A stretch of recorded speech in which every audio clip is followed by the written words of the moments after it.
time, what it does is these tax havens, at the same time, simply do not allow for the companies to be free from their duty of paying taxes to the countries which they belong in.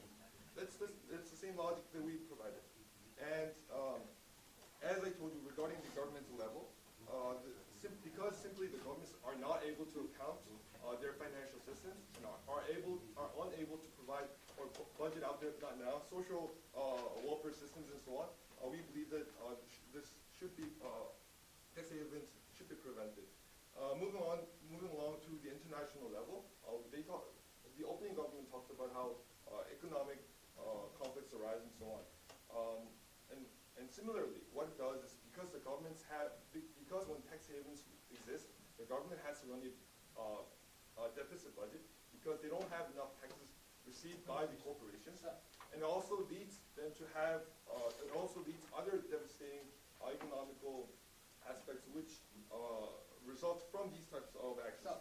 Now moving along with the third extension, the social harms, and this is more of an elaborative argument or more of an analysis regarding the duties and rights that they have. In a society, we have the rights, and we are given the rights by paying our duties. And by the companies not providing the duty, abiding by the duty, however, at the same time, having the same rights as other companies or other people, simply puts an atmosphere in the society that your duty to provide tax, which is a simple duty that you have, is not an absolute one. And therefore, we simply believe that because of these types of dangerous social atmospheres that might spread throughout the society, we simply believe that your duty to pay tax also your rights to pursue your entrepreneurship comes from your duty, which is by providing tax to your own country. And these three extensions and the arguments that came out from the opening governments are the reasons why we are part of the proposal. Thank you. Thank you to the member of the government. If the member of the opposition could please take the floor.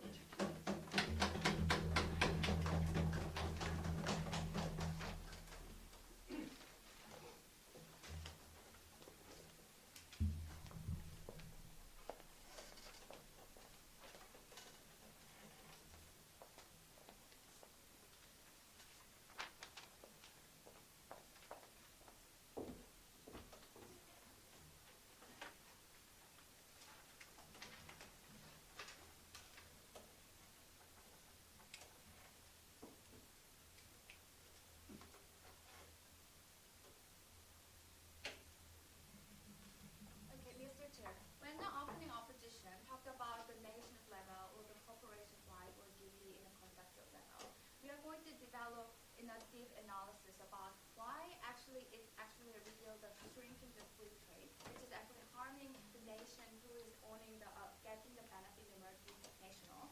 And I'm going to talk about why the existence of the black market will be worsened, and that can actually more harmful to both nations or the company in a more larger level. Before I move on, I'm going to respond to the side of government. The opening government, their basic ideas about the fairness. I think they misunderstood the concept of the fairness in the context of the free trade. They think that the fairness in the free trade is that either all nations unilaterally follow the same rule, or all nations can regulate each other to pursue their own benefits, and that can be justified in any way. But firstly, I'm not sure why having setting that kind of weird fairness when they pursue the free trade or when they pursue the transaction of the other nation can actually exist in the first place. We don't see that actually happen, and I'm going to analyze it in my second argument. About the closing government, they talked about they can plan the tax budget, and that kind of actually very repetitive to the opening government. They elaborated. But I think that a nation have a right to decide what kind of tax plan they want to get, how much money they want to get from that multinational corporation, or what kind of business they want to have. That is a nation's duty, and that is actually explained by the opening opposition, never engaged at the end. So we think that having no tax actually doesn't mean that they can actually regulate other nations and violate the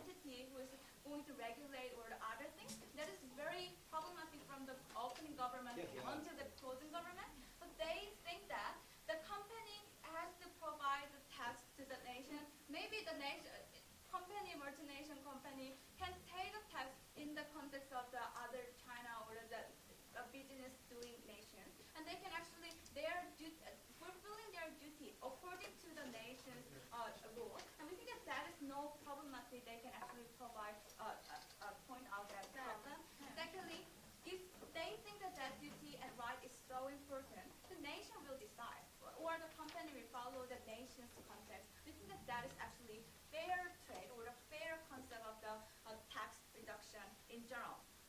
So, Mr. Speaker, the more specific context on this debate should be like that. The most of the nation who's allowing or getting benefits with the multinational companies are actually very poor. Maybe they usually the China or the other nation who really needs a trade, and that trade they can actually get the benefit, or the local people in the nation can get the benefit. That is why they actually giving the tax benefit to the multinational companies, right? So we think that that context is actually exists. The nation have a desire to keep the multinational company, and also the local people actually also getting that benefit. And that is actually the fundamental spirit of the free trade. When the poor nation started to do the business and giving the benefit to attract the other entities to start their business. Then if you ban it, what can be happen? There's a two scenario that is actually my argument. First, the black market will be exist, or the more dirty ways to get the money will be worsened in that situation. But secondly, they can actually shrink the free trade, or the ban the free trade in that nation, so the local people who is getting the benefit will be harmed in any way.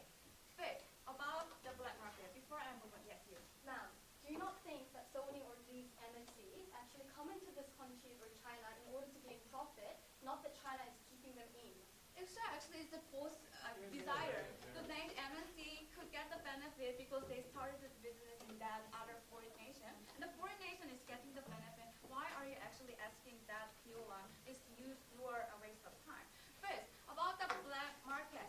Mr. Speaker, as I told you, because there is a benefit for the both nations, or nations to get the multinational corporation, or the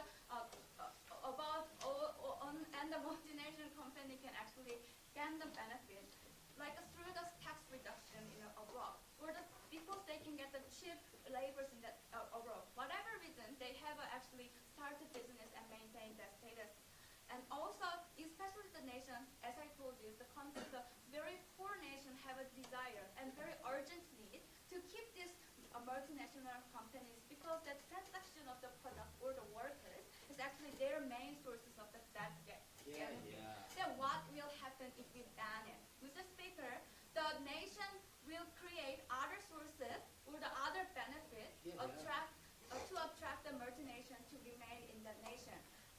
For example, if China, they will lower down the minimum wage of the workers, or that they can actually let the company to exploit their labor workers. We think that that is actually harming to the local level, but also it's actually the dirty earning creation is actually harming the nation's duty, have a foreign rule to keep their benefit, etc.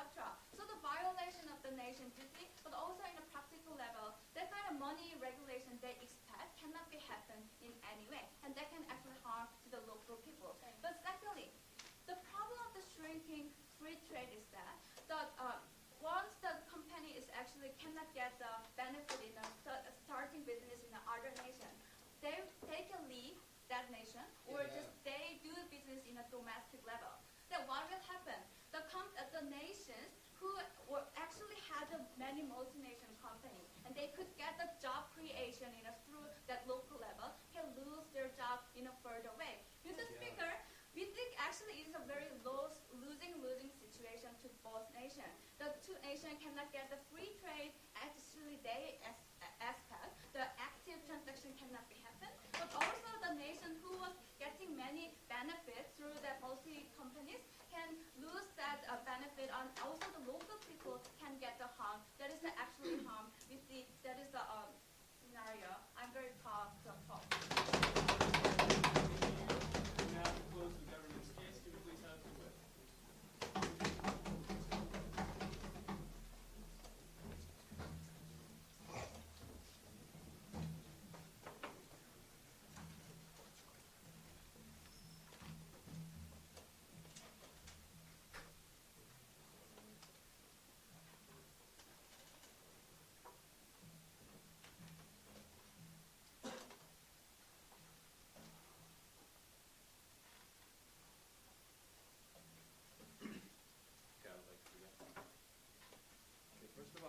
rebut and engage the arguments that the extensions that were just made by the previous speaker. And then I would like to mention my sixth question that I found in the debate and talk about how the government took home the debate. Okay. Now to talk about what the previous speaker just talked about, she mentioned first of all for her first extension that there would be a local stimulation and it would be beneficial for the poor countries if the tax havens are cleared out. That's what you mentioned, right? But the thing is, if you look at the nature of tax havens, they're not usually in poor countries. Tax havens are tax-free zones in IFES, Switzerland, as mentioned by the countries who just a moment ago. They're not poor countries. It's something of a very different nature. Okay, it's a zone provided by mostly developed countries to promote corporate stimulation for entrepreneurship, creativity, and whatsoever. You have to know the difference between tax havens and national capabilities and lower labor cost characteristics of developing countries and whatsoever. Okay, and then to go on to the second point you talked about, you said that a little later. You also talked about how developing countries will lose the capability of keep holding on to multinational companies if we are to regulate tax havens. Okay, again I mentioned the status quo tax havens. Tax havens are mostly in developed countries, and allowing for tax havens to appear in every country, including the developed nation, that's what's going to take away the benefits for developing countries and the benefits that they earn from their lower labor costs and whatsoever. You do not know the difference between tax havens and the natural characteristics of the economy of the other countries. Okay, just a bit later. Okay, and now to go on to my clashes. I'm going to talk about 6 clashes, and I will take your rebuttal on the second question maybe. Okay, to go on with the first clash. There was a clash regarding. I said a little later. Okay, the first clash was about fair competition. We talked about whether or not regulating tax havens is going to promote or be harmful to fair competition. And what the opposition, the open government mentioned was that fair competition among companies, first of all, and we also mentioned that within the government, between countries, will be harmed through the regulating tax havens. First of all, we mentioned this by saying that companies, of course, within the tax havens, without taxes, business taxes that they have to pay in the process of doing this within those tax havens, of course they will have benefits over other businesses in other places outside of the tax havens. That's definite, okay? Just a bit later. And also, among countries, of course, we mentioned that the potential to have tax havens, I will be mentioning this again, to have tax havens, for example, the IFES, we already saw how much infrastructure is required to make a tax haven. You need a lot of infrastructure to make a zone that is free from tax, and thus it's only capable for developed countries, and thus mostly capable for developed countries. And also, due to that factor, the tax havens, due to the factor that the developed countries have more potential to have tax havens than developing countries, this is what's going to cause the decrease of fair competition among developed and developing countries. Yes. You just made a contradiction, right? You said no tax is not okay, but less tax is okay. If you put less tax, that is to go against fair trade, right? Because your terms, less tax is a problem. Less tax is a problem. I didn't really understand your book. I mean your appeal. Okay. And then the opposition mentioned in their first speech by the first speaker was he mentioned he rebutted by saying that competition is never fair among countries. You also mentioned that this is the characteristic of, but I believe that this was negating the past effort, the status quo of the international society to make the international society a more fair, competitive environment for economic competition. Let's look at the WTO. We're trying to reach a multilateral consensus on equal tariff rates so that we can provide equal competition for all countries around the world. But you are negating this effort, this global trend that is happening, and by you are trying to justify your argument that fair competition is just simply not existent by negating this fact and this effort, okay? A little later. And the second clash was about the entrepreneurship. Okay, the opposition brought up an argument about how tax havens, when you're free of tax and you're free of tax to do business, you will have more potential for capability, for creativity and entrepreneurship. But we mentioned by the opening government, the speech, there was an argument regarding how tax is related to social responsibility. Tax is not simply a tangible thing, but there are psychological effects of tax. When you pay tax, a little later, when you pay tax, you feel the responsibility and you feel that you are making that social contribution to your country. But if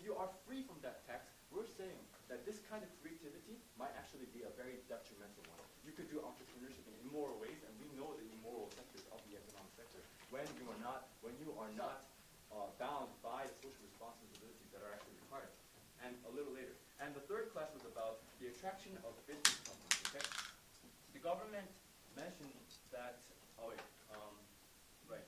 The opposition mentioned that there would be it would be allowed for business and companies to go into tax haven, and that would be a benefit for the countries themselves if that would be allowed. But the government mentions that. Okay, you mentioned a very vague set of laws and principles by the opening opposition that would limit the corporations within the tax havens from doing immoral actions or restrict their actions. We did not really understand what these vague set of laws or principles are for restricting the companies from doing actions that might be harmful. Okay, just a bit later. Okay, I have not enough time. And the fourth class was about sovereignty. Okay, the opposition talked about how it's the nation's decision to make tax havens. But look at this, okay? We know that we all have the liberty to do something only under the condition that it's not harmful to other countries. We have an international setting in which reducing your tariff barriers is also contradictory to the multilateral efforts that have been made by the international society, the WTO, and so on. And thus, we cite that even though you have sovereignty, you cannot decide to do that without taking into responsibility the efforts you made in the international society to make an equal playing ground for all countries to participate in the economic sector. And the fifth class was about international conflicts. The government mentioned that, okay, if you look at the history of, if you look at the history of international conflicts due to economic reasons, it's because there are unfair conditions for economic actions. For example, the trade war. Second example, the currency war. You have different environments and very unfair grounds for those actions. And thus, you can see it between the U.S. and China and the currency war, unfair economic conditions cause international conflicts. And we're saying tax havens, which are only capable of being developed by mostly developed countries, this will cause very much unfair economic trading ground, that this will cause more international conflicts. That was mentioned by our first speaker on the closing out of government. And thus, I will not talk about six classes, but these are the five main values, and I think that for this reason we will. And to close today's debate, please have the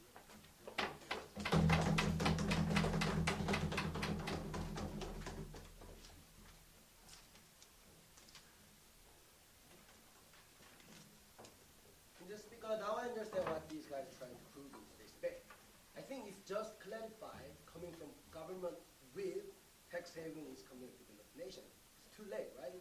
Like opening government never proved to us this is the just for the developed nation, right? This is coming from closing government with, it is too late. But even if that is the case, our case fit into their case, right? Because even if Switzerland, other countries, if they have these tables, they said we don't have enough competitive advantages, right? Which means if there is no less company, if there's less hiring, less money, that is why there is less international trade and international development. That is the beautifully fitting my members' extensions.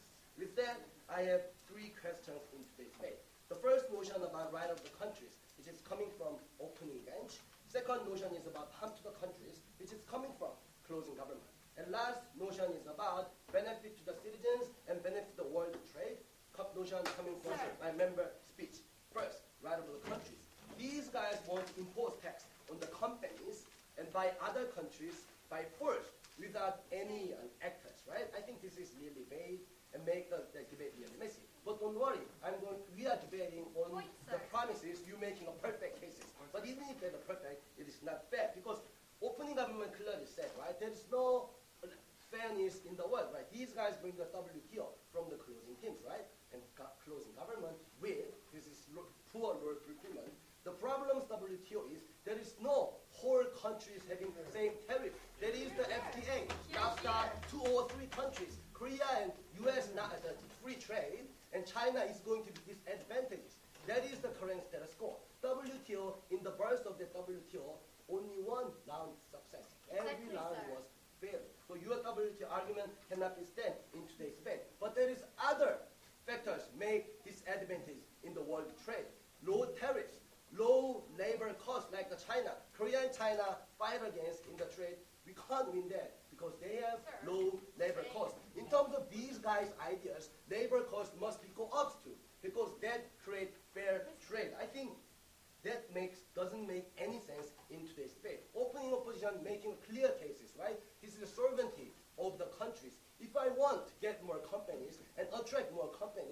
can choose my policy, right? Because if no tax and there is benefit to my countries, why not? This is my right and my duty. It's not yours. What gave you the right to dictate policy over the country? See, second notion is about harm to the country. These guys bring the three harms, right? Or no information, deficit, and social harm. First, no information. You don't have information just because you don't put the tax, right? If you want to get the information. That's the irrelevant issue in today's debate. Second, deficit, right? Countries is not stupid. They always adjudicating harms and benefit, right? If they think, even if there's no tax, company comes in, they provide more labor, and if that labor can pay the tax, then country will choose these strategies. Country is not that stupid like you want to believe in today's debate. And these guys have social harm. If you don't pay the tax, there's a problem. Exactly. But countries only make decisions, right? If I think veterans from my countries, and if I exempt the tax, and they can provide more benefit to my countries, we only make their choices, right? I think this is exactly the same in the international level. Why not? This is my choice, this is my duty. And we provide, it harms the countries, which is coming from my member, which is never adequately responded from the closing government. One, less company, which means less job, which means less tax, which means it is harm to their countries. Second, they will harm the citizens, right? The characterization coming from closing government was, closing opposition was, if you don't have any competitive advantages, but if you more companies, you choose these strategies, right? So if they can't get these tax havens, they will provide others, low labor costs or exploitation more, and giving money other ways. I think this is harm to the people, right? Because if every country wants to be like China, if there's low what the labor cost, and these people is going to more harm. Just because you guys think there's moral duties. I don't think there's a moral duties. Countries, when you think about their countries first. Yes. You talked about benefits, that these countries always outweigh the benefits and the harms. Exactly. Because you choose a corporation that brings more benefit, how do smaller or less competitive corporations actually benefit under your policy? Because I think less and less competitive companies anyway is not going to win big companies, right? Maybe Pantene coming from Korea cannot win the Apples, right? Maybe small neighborhood companies cannot win the Samsung.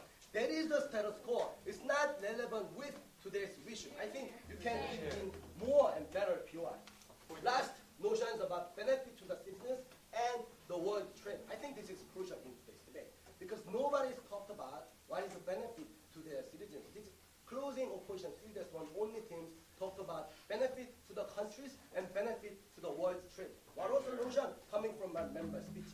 Member clearly give you the ideas, right? She said, because these countries need more companies, right? Because they don't have any competitive advantage. Even if they have, that is not competitive enough. Like if you are the US and other like powerful countries, you don't have to have tax havens, right? But if you can't, but if you need a development of the countries, you must have the these policies to attract more. And this is nice to the countries and to their people. Like I said, you can be hired by the companies, and their people is going to pay tax more. Then why this is benefit to the world trade? These days there is limitation of the market, right?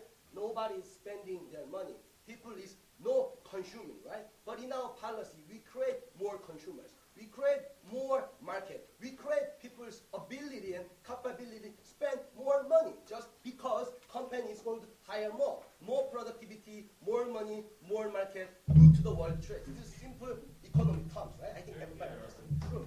This is the only notions and ideas coming from closing oppositions. That is why opening government goal, more free trade, cannot be exist in today's debate if they follow their policies, right? Because there's a shrinking of the market, there's a shrink of the labor, there's a shrink of the consumers. I think this is the problem. Mr. Speaker, what have I told you today, right? CDS 1 is the only team provide you the benefit to the people. CDS 1 is the only team provide you the benefit of the world trade. We want world trade, right? We want everybody being a happy life. CDS 1 believes so. That is why we truly and happily